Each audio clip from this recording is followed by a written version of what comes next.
Stori ya kijana anayejifanya maskini shuleni. Full story. Hadithi ya kusisimua na yenye mafundisho kuhusu kijana aitwaye Amani, mtoto wa tajiri mkubwa sana, lakini anaamua kujifanya maskini shuleni ili kutafuta urafiki wa kweli. Video inaanza kwa kuonyesha maisha ya kifahari, nyumba kubwa, magari ya gharama, wazazi matajiri.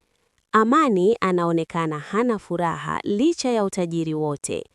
Anaamua kubadilisha maisha yake kwa kuvaa nguo za kawaida na kwenda shuleni kama mtoto maskini.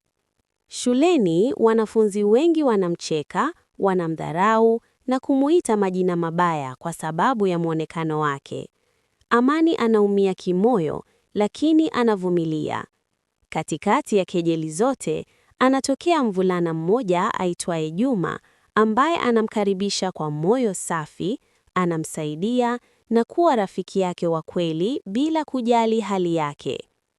Urafiki wao unaendelea kukua, wanagawana chakula, wanasoma pamoja, wanasaidiana na kucheka.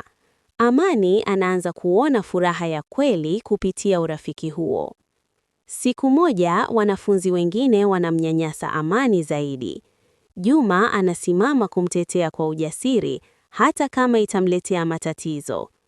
Amani anaumia kuona rafiki yake akipigania yeye bila kujua ukweli. Kisha inafika siku ya tukio la wazazi shuleni.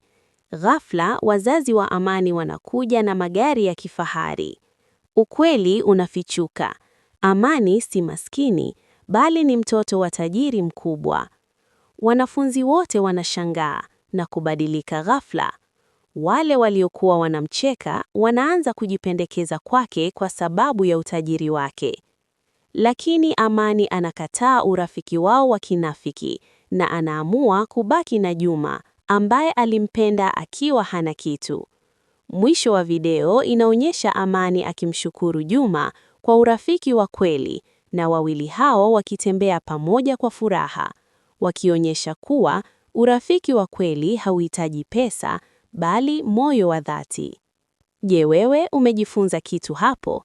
Mimi naamini hayo maisha yapo na tunayaona sana sehemu mbalimbali. Na hapa ni mwisho wa stori yetu nzuri.